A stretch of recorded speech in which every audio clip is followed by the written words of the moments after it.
एक दिवसांपासून आठवडी बाजार बंद असल्यामुळे त्याचा नाहक त्रास सर्वांना सहन करावा लागतो. काय एकंदरीत सांगा? अनिकेत, नक्कीच आपण जर बघायला गेलो मागील 6 महिने झाले, 6 महिन्यापासून बदलापूर शहरातील संपूर्ण भाजीवाले जे आठवडी बाजारामध्ये व्यवसाय करत होते त्या सर्वांचा बाजार पूर्णपणे बंद आहे. म्हणजे त्यांचं काम हे पूर्णपणे बंद झालेलं आहे. त्यांनी इतर शहरांमध्ये सुद्धा बाजार करण्याचा प्रयत्न केला असेल किंवा बदलापूर शहरात जिथे जिथे त्यांनी धंदा करण्याचा प्रयत्न केला असेल तिथे नगरपालिकेच्या अतिक्रमण विभागाकडनं कारवाई केली जाते. म्हणजे सर्वसामान्य माणसांचा जो उदरनिर्वाह करण्याचा म्हणजे त्यांचा जो मूलभूत हक्क आहे त्यांच्या स्वतःचा व्यवसाय करायचा तो हक्क सुद्धा हिरावला जात आहे. एवढी कडक कारवाई आपल्या बदलापूर शहरामध्ये चालू आहे. परंतु त्यांनी कोणत्याही प्रकारची पूर्वसूचना किंवा त्यांचं पुनर्वसन कुठे केलेलं नव्हतं. त्याच्यामुळे आम्ही याच्या अगोदर 2 वेळा मागण्या करून झाल्या, निवेदनं करून झालेली आहेत, देऊन झालेली आहेत कुळगाव बदलापूर नगर परिषदेला. परंतु आता आम्ही आमरण उपोषणाचा पवित्र धरलेला आहे. जोपर्यंत बदलापूर शहरातील आठवडे बाजार पुन्हा सुरू होत नाही तोपर्यंत आपण आमरण उपोषणावरती बसणार आहोत. त्याचबरोबर आम्ही ही सुद्धा मागणी केलेली आहे की बदलापूर शहरातील आठवडे बाजारांमध्ये फक्त बदलापूर शहरातील जे फेरीवाले आहेत, जे व्यावसायिक आहेत त्यांनाच इथे प्राधान्य देण्यात यावं. त्याच्याबरोबर बदलापूर शहरातील सर्व फेरीवाल्यांचे बायोमेट्रिक सर्व्हे करून त्यांना बदलापूर शहरातील परवाने त्यांना देण्यात यावे. अशा प्रकारे प्रत्येक फेरीवाल्यांना अधिकृत रित्या त्यांचा सर्व्हे करून त्या लोकांना प्राधान्य देण्यात यावं.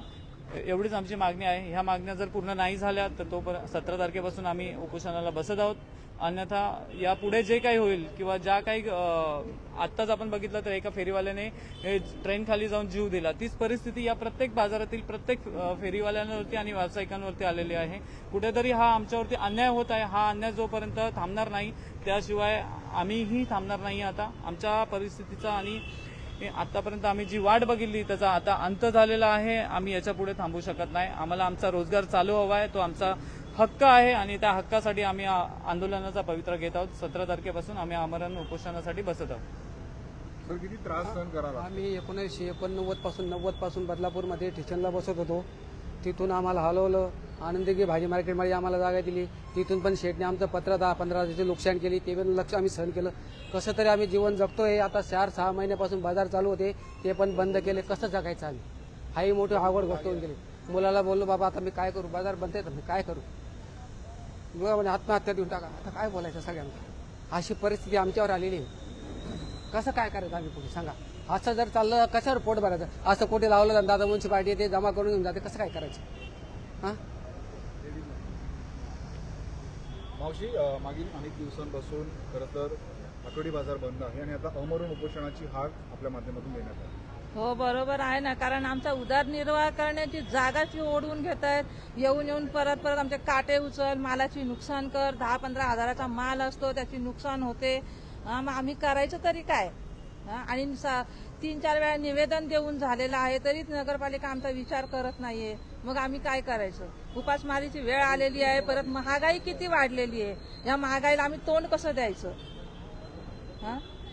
तरी नगरपालिकेने आमचा विचार करावा अशी आमची इच्छा आहे.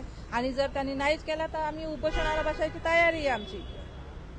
आज तुम्ही साहेबांची भेट घेणार आहात, त्यांना निवेदन देणार आहात, काय पुढची रूपरेषा असणार? रूपरेषा हीच आहे की पथविक्रेता अधिनियम जो 2014 जो आहे त्याच्या अंतर्गत रूल्स आहेत ना, ते यांनी सुप्रीम कोर्टाच्या गाईडलाईन्स आहेत त्याच्या अंतर्गतच आठवडी बाजाराची संकल्पना आहे. तर आपल्या शहरामध्ये का नाही राबवली जात?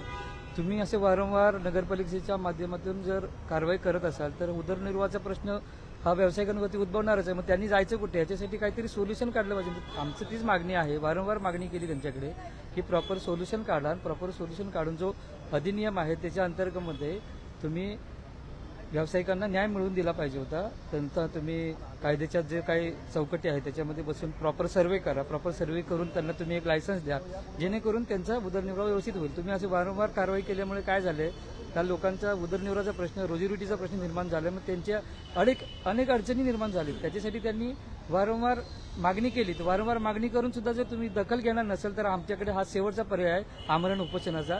तो आता आम्ही राबवणार आहोत.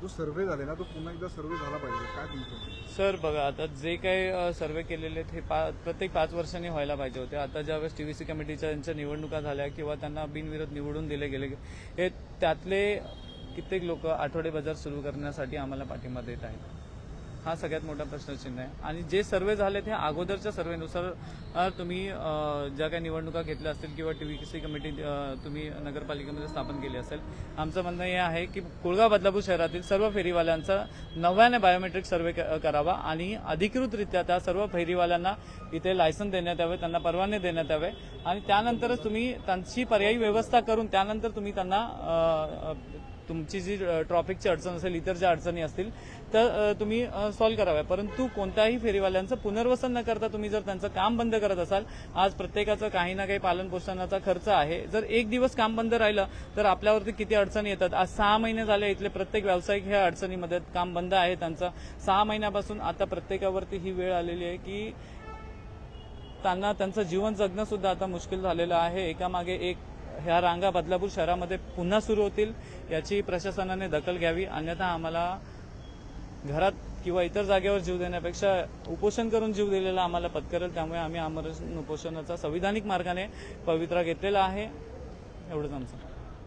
तर किती त्रास होतोय बऱ्याच दिवसांपासून? 6 महिन्या अगोदरपासून आमचा बाजार बंद आहे आणि बाजार बंद असल्यामुळे आमचा एवढा प्रॉब्लेम आहे ना, व्यापाऱ्यांचा फोन येत आहेत पैसे खाते आणि ते आपला जेवढा आम्ही कर्ज घेतलेलं आहे ते आम्ही फेडू शकत नाहीये.